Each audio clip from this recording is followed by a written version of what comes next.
Las condiciones meteorológicas se han empeñado en ser las protagonistas de la campaña. Estas siempre son noticia, pero lo que está ocurriendo últimamente está haciendo que todas las alarmas estén encendidas. Una sequía que no se recuerda en los últimos 30 años, unas temperaturas veraniegas cuando nadie lo esperaba y unas heladas tardías que rozaron los -10 grados están provocando que todos nos estemos dando cuenta de que esto no es un juego y que lo que está ocurriendo es fruto del cambio climático.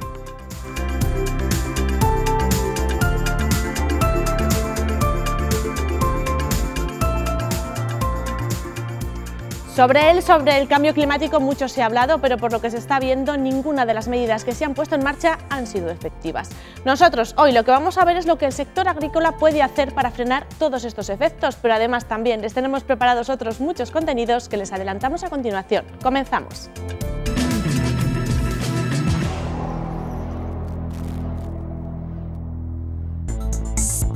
La Administración y las OPAs piden a los agricultores que extremen la precaución a la hora de cosechar para prevenir que se originen incendios.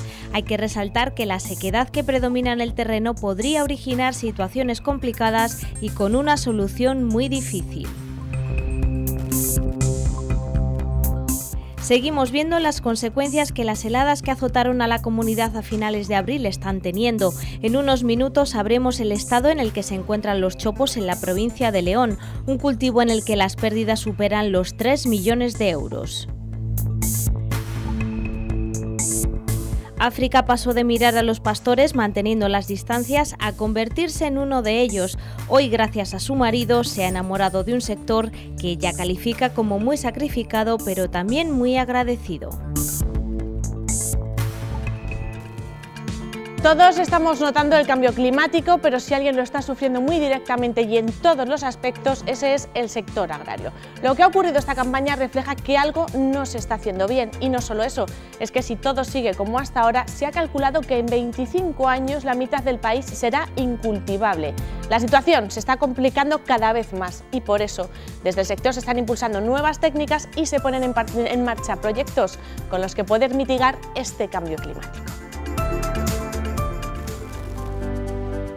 La tecnificación que el sector agrario está viviendo ha conseguido reducir la emisión de los gases de efecto invernadero. Sin embargo, el trabajo que todavía hay por delante es mucho. Hoy, este sector en Europa emite el 9% de gases de efecto invernadero a la atmósfera. España supera esta media llegando hasta casi el 15%. Las cifras son claras y el trabajo que todavía hay por delante es mucho. Los profesionales agrarios están dispuestos a trabajar en la línea que desde Europa les marquen, pero dejando claro que sus esfuerzos tienen que verse recompensados. El sector agrario es uno de los sectores que más fácilmente se ponen mano a la obra cuando ven rentabilidad, pero lógicamente un agricultor tiene que sacar adelante a su familia y tiene que vivir dignamente, lo que no se le puede considerar es que sea un esclavo del territorio. Lo que no puede ser es que aquí queramos producir cebada, que sea ecológica, y después no tengamos ningún problema en traer cebada transgénica o maíz transgénico. Eso es lo que no puede ser. O jugamos todos, como suele decir, o rompemos la baraja. El cambio climático afecta de lleno a la agricultura y la ganadería. El aumento en las temperaturas y la ausencia de lluvias está provocando que los rendimientos de los cultivos se vean reducidos en cerca de un 45%. En el sector son conscientes de ello y por eso las prácticas agrícolas están cambiando muy poco a poco. Como ejemplo tenemos la agricultura de conservación. Su fin es el de conservar, mejorar y hacer un uso más eficiente de los recursos naturales. Además, con esta práctica se reducen los costes y se mejora la rentabilidad.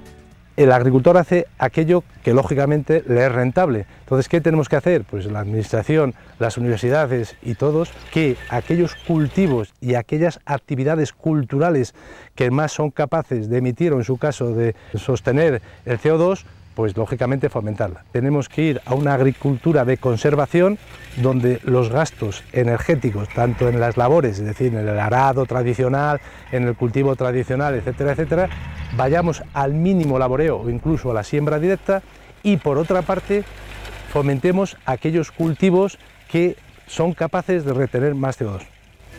Cultivos como el de las leguminosas son los que habría que promover desde las administraciones. Sin embargo, la realidad dista mucho de ese objetivo.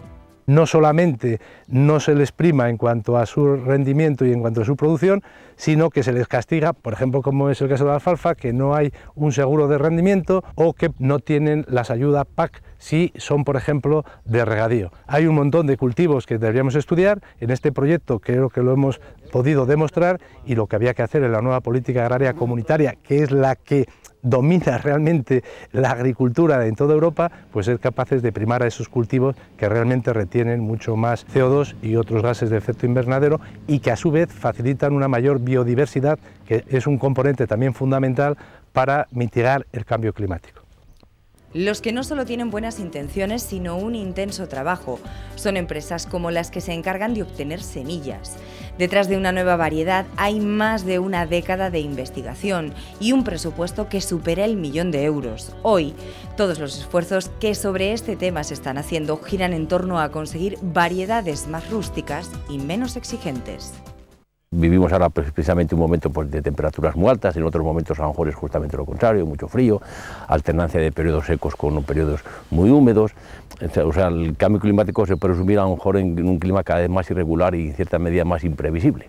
Entonces, la mejora genética, ¿hacia dónde se orienta con una variabilidad tan grande, ¿no? Lo que sí que parece claro es que como que la temperatura poco a poco va aumentando, ¿no? Esa es una tendencia que sí que se ha observado. Entonces la mejora genética fundamentalmente en variedades de las que se cultiva por aquí, de especies de cultivo extensivo, está orientada entre otras cosas a cortar un poco el ciclo, para escaparse un poco de los periodos de temperaturas tan altas que también coinciden con el periodo más seco. Son muchos los proyectos que se están llevando a cabo y que tienen al cambio climático como protagonista. Uno de ellos es el liderado por la Universidad de Palencia. Su nombre es Operación CO2 y se enmarca dentro de los proyectos europeos LIFE.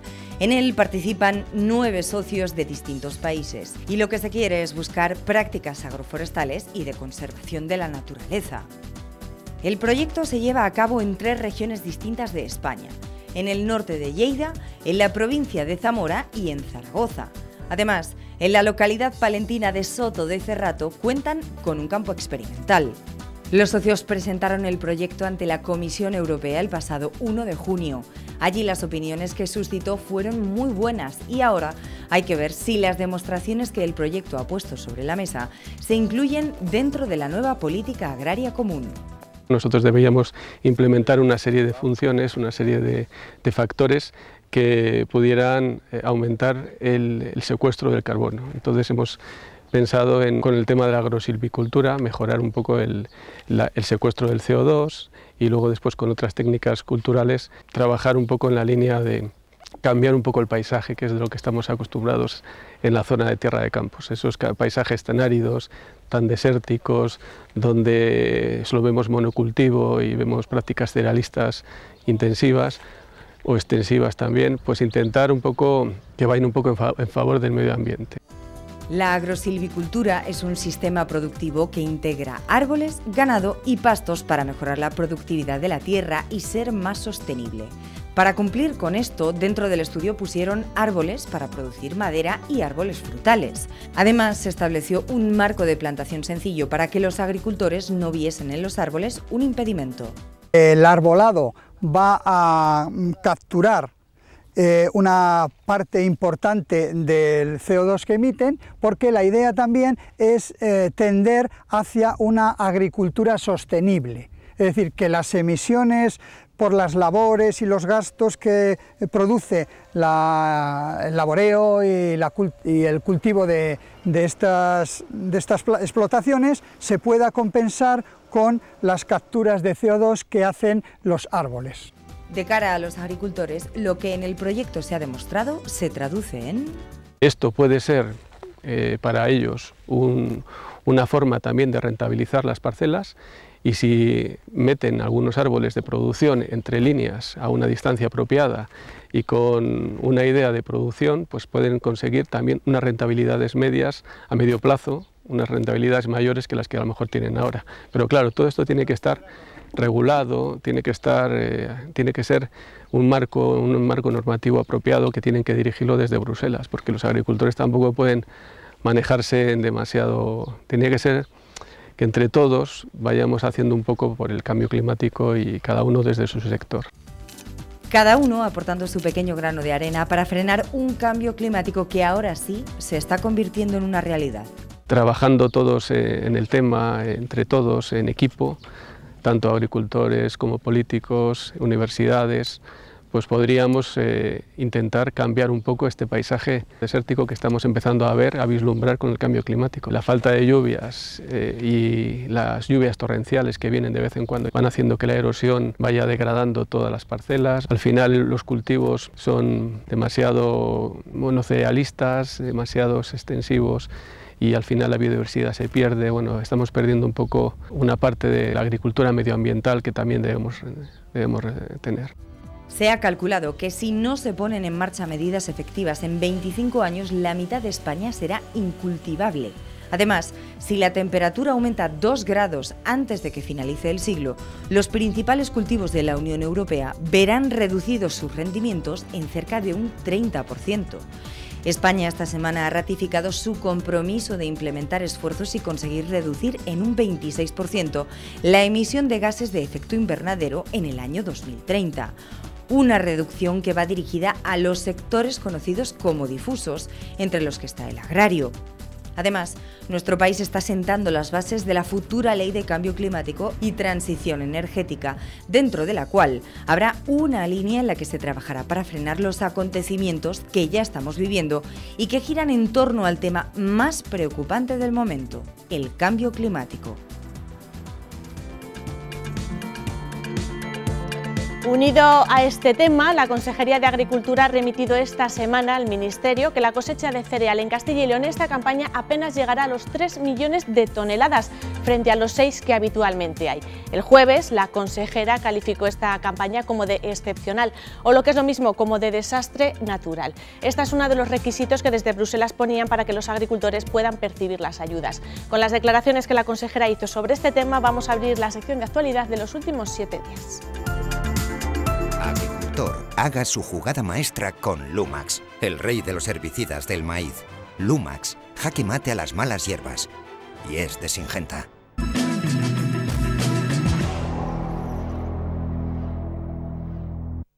Permitirá que agricultores y ganaderos, sin cumplir ningún tipo de requisito de los planteados tradicionalmente y ordinariamente en cualquier campaña, puedan recoger y cobrar el pago verde, las ayudas condicionadas a la producción, ayudas asociadas y además todas aquellas medidas agroambientales de agricultura ecológica, inversión en explotaciones agrarias, planes de mejora y también todas las relacionadas con la actividad productiva.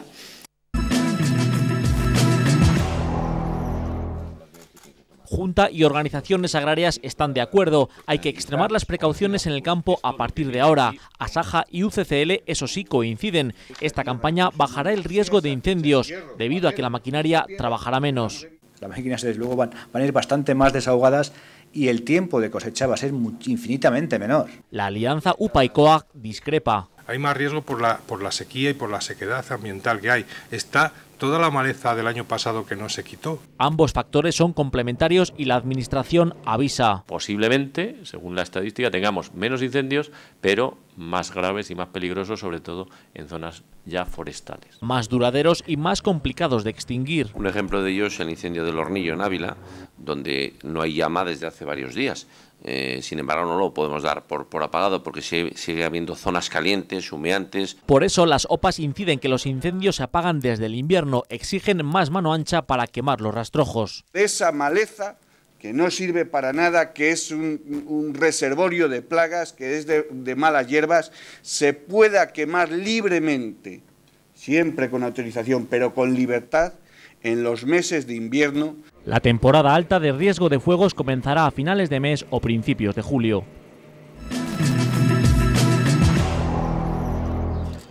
A Isabel García Tejerina no se le escapa que Castilla y León es una de las comunidades donde la sequía es más acusada.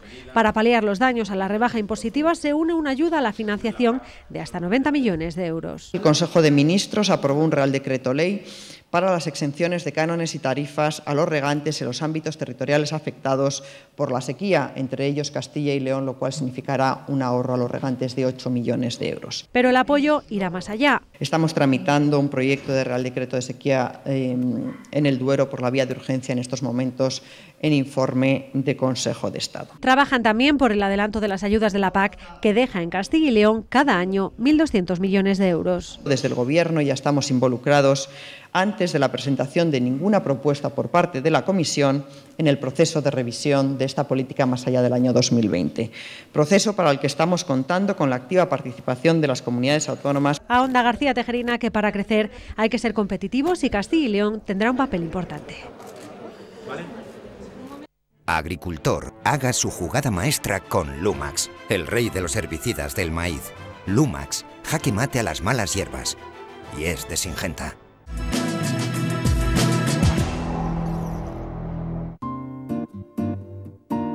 Grupo AN, la mayor cooperativa cerealista de España, les ofrece esta sección. Esta semana en la Lonja de León y en la Lonja de Salamanca se han vivido situaciones muy diversas. En León todos los productos han aumentado su valor, mientras que en Salamanca todos se han mantenido. Siguiendo en estas lonjas podemos ver cómo el centeno y la avena en la Lonja de León no sufren cambios. En Salamanca aumenta la tonelada del centeno y se mantiene la de la avena. Volviendo a la Lonja de León y centrándonos ya en lo que ha ocurrido en los precios ganaderos, vemos cómo el mercado lácteo continúa estando estable y que ni el litro de la leche de vaca, ni el extracto quesero de la leche de oveja, ni el extracto quesero de la leche de cabra sufren cambios. Viajando nuevamente hasta Salamanca, observamos cómo la unidad de lechón selecto fija en 56 euros el precio de la unidad. El kilo del porcino blanco esta semana cotiza a 1,42 € y el lechazo hasta 11 kilos fija en 4,68 € el precio del kilo. Grupo AN, la mayor cooperativa cerealista de España, les ha ofrecido esta sección. Menos rendimientos y más costes por hectárea. Así se puede resumir lo que el agricultor que ha sembrado guisante en verde ha vivido durante esta campaña. Nosotros, durante los próximos minutos, vamos a acompañar a este producto desde que está en el campo hasta que está ultra congelado y casi listo para que el consumidor pueda comprarlo. Antes de que llegue este momento, son muchos los pasos que hay que dar. El primero de ellos será el de planificar la siembra. A partir de ahí, el agricultor deberá ir vigilando el rumbo que los guisantes vayan tomando. Esta campaña, las condiciones meteorológicas han complicado mucho el desarrollo del cultivo y hoy, cuando está a punto de finalizar la cosecha, el tiempo sigue dando quebraderos de cabeza a los agricultores. Hemos tenido un poco de todo. Ha habido mucho, lo que más le puede afectar en esta zona es el pulgón, ¿vale? No tanto por los virus, que de momento parece que estamos librándonos, pero sí que ha habido muchas generaciones por el calor que hemos tenido. Y hemos tenido mildiu cuando no lo esperábamos y aquí bueno, nos libramos en general de enfermedades. Oidio, que normalmente suele haber, tampoco hemos visto algo exagerado, pero sobre todo los pulgones. Cerca de 2.000 son las hectáreas que sembradas con guisantes en verde hay en Castilla y León. Para los agricultores, esta campaña el resultado no es el más óptimo. Los costes del cultivo se han disparado y los rendimientos por hectárea son aceptables, pero bajos. Han tenido mucho más coste de riego y luego pues al perder kilos eso se va a notar, pero sobre todo el coste de riego. O sea, ahora mismo está siendo muy alto, hay que regar todos los días para intentar que el cultivo se mantenga, pero es que ha habido que regar desde la nascencia porque en muchos casos no ha habido tempero a la hora de la siembra incluso. Por hectárea los costes han superado los 1.000 euros y los rendimientos que habitualmente superan las 8 toneladas apenas están llegando a las 6. Con todos estos factores rodeando al cultivo, las cosechadoras cuentan los días para que termine la campaña de recolección. La planta del guisante es como si la ordeñara, ¿vale? Entonces está peinando el suelo, arrancando la mata de los guisantes y toda la materia vegetal pasa a un bombo donde se van triturando de alguna manera los guisantes, ¿vale? Se les está aplastando y estamos haciendo en el bombo el efecto de partir esa vaina, ¿vale? Entonces los guisantes caen a unas cribas y van a una tolva que luego se descarga al camión y toda la materia vegetal cae por la parte de atrás y lo esparcimos al terreno. Una vez que los guisantes están cargados en el camión, llega el turno de entregarlos en la fábrica. Es importante que todo esto se haga de forma rápida para que el guisante mantenga la calidad con la que han sido cosechados. En la fábrica que Ultracongelados del Duero tiene en la localidad segoviana de Sancho Nuño, se elaboran al día 300.000 kilos de producto terminado. Hasta aquí llegan guisantes procedentes de Toledo, Valladolid y Zamora.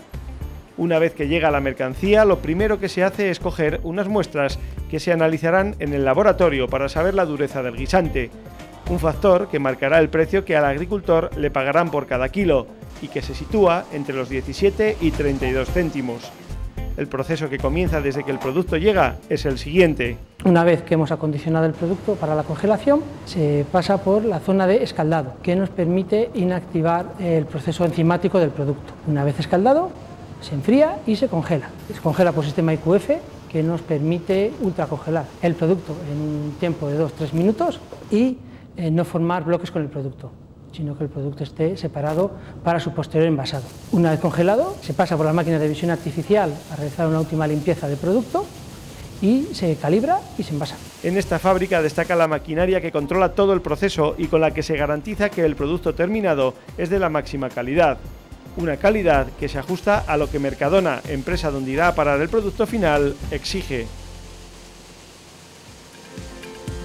Y si en los guisantes la campaña está siendo regular, en las plantaciones de chopo la situación es idéntica. Hay que ver lo complicado que está siendo este año poder darles una buena noticia. Bueno, en estas plantaciones lo que hemos visto es que las heladas de finales de abril han retrasado el ciclo del árbol y han dejado unas pérdidas de más de 3 millones de euros. Durante las últimas semanas el tema de conversación más habitual es el tiempo. La falta de lluvias, las altas temperaturas o las heladas tardías están generando múltiples problemas. Si nos centramos en las plantaciones de chopos, lo que observamos es que las heladas registradas a finales de abril han hecho un daño del que será difícil recuperarse a corto plazo. Las plantaciones situadas en la mitad norte de la provincia de León, en altitudes situadas por encima de los 850 metros y con una edad no superior a los 3 años, han sido las más afectadas. En esa zona, la pérdida en el crecimiento del árbol y en volver a poner en producción la superficie afectada de unas 500 hectáreas supera los 3 millones de euros. Se ha perdido el crecimiento de este año como mínimo. Va a haber que invertir en podas de formación para intentar darle forma de nuevo a los árboles que han perdido las ramas, las guías. Luego hay viveros de plantón de chopo que han visto perdida la totalidad de su planta. Han tenido que cortar. Va a haber una deficiencia en el mercado de planta de chopo. Se va a demandar planta para reponer estos daños y no va a estar disponible en el mercado. Un problema añadido para un cultivo que, pese a los beneficios que genera en el medio ambiente y en la rentabilidad de los agricultores que optan por él, no cuenta con ningún tipo de apoyo. Está cada vez sufriendo más trabas en cuanto a distancias de plantación. La Confederación Hidrográfica del Duero le impone distancias de plantación a los cauces. Las legislaciones de los ayuntamientos son restrictivas en cuanto a distancias de plantación a linderos de fincas. Y no tiene ningún tipo de ayuda por parte de la Administración regional. No hay subvenciones al cultivo, ni al fomento de plantaciones, ni a nada.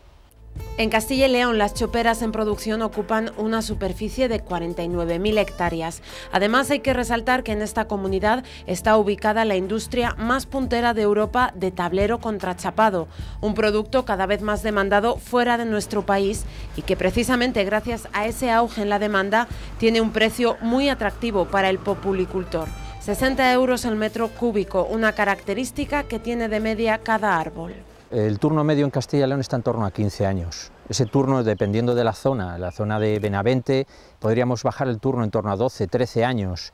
La zona norte de León iríamos de 16, 17 años. Para que sea rentable hay que poner una madera concreta y orientarla a la madera de calidad, a un diámetro adecuado, a una estabilidad, unas podas bien hechas, hacen que sea un producto muy rentable a la hora de venderlo. Unas plantaciones que necesitan instalarse en terrenos profundos y con un nivel freático accesible y que se adaptan sin problema a la mayor parte de Castilla y León.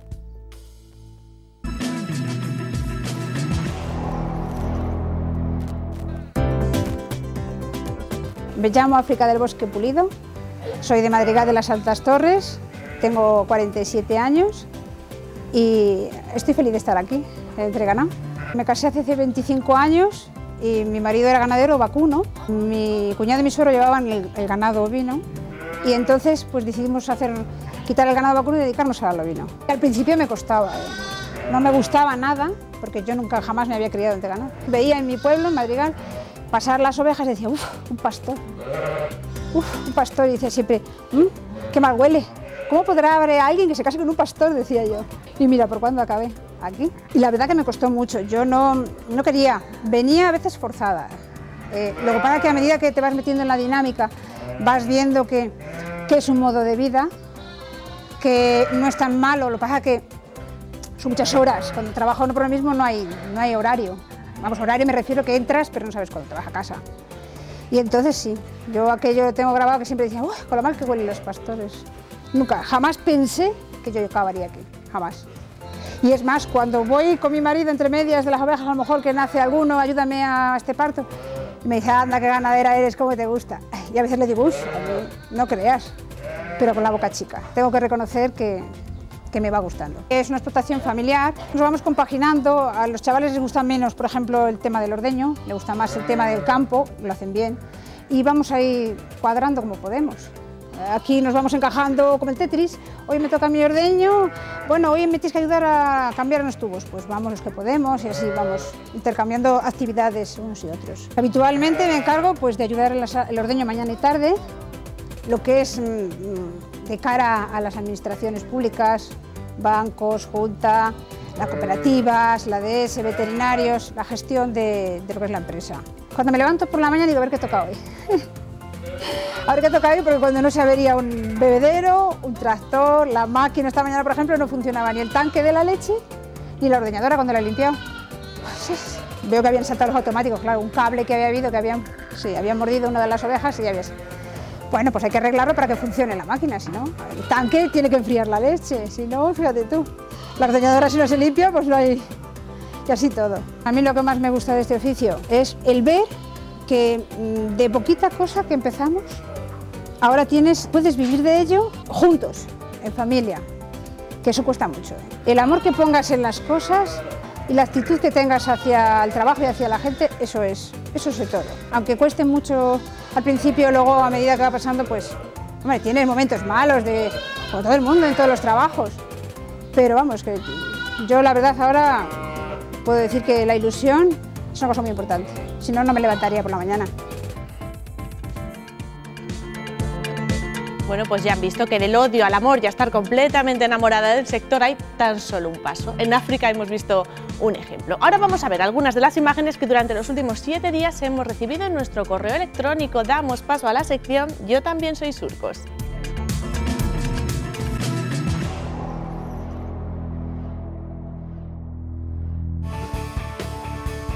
En el recorrido que hacemos por la comunidad gracias a sus imágenes, la primera parada la hacemos en un mar de amapolas. En él, las ovejas que Enar fotografió se pierden, tal y como estamos pudiendo ver. Una imagen que nos ha enviado desde Cuéllar, en Segovia. Continuamos viajando hasta la Sierra de la Demanda y viendo el estado en el que se encuentra por allí el trigo. La foto es de Julián. Esperamos que la cosechadora que Diego acababa de estrenar en Constanzana, Ávila, le dé muchas alegrías durante las próximas campañas. En esa explotación todos pasan la ITV, incluidos los tractores más pequeños. La foto es de David y nos la envía desde Trabanca, en Salamanca. Esta sorpresa fue lo que se encontraron mientras estaban aricando la remolacha en Bustillo del Páramo, en León. La foto es de Asunción.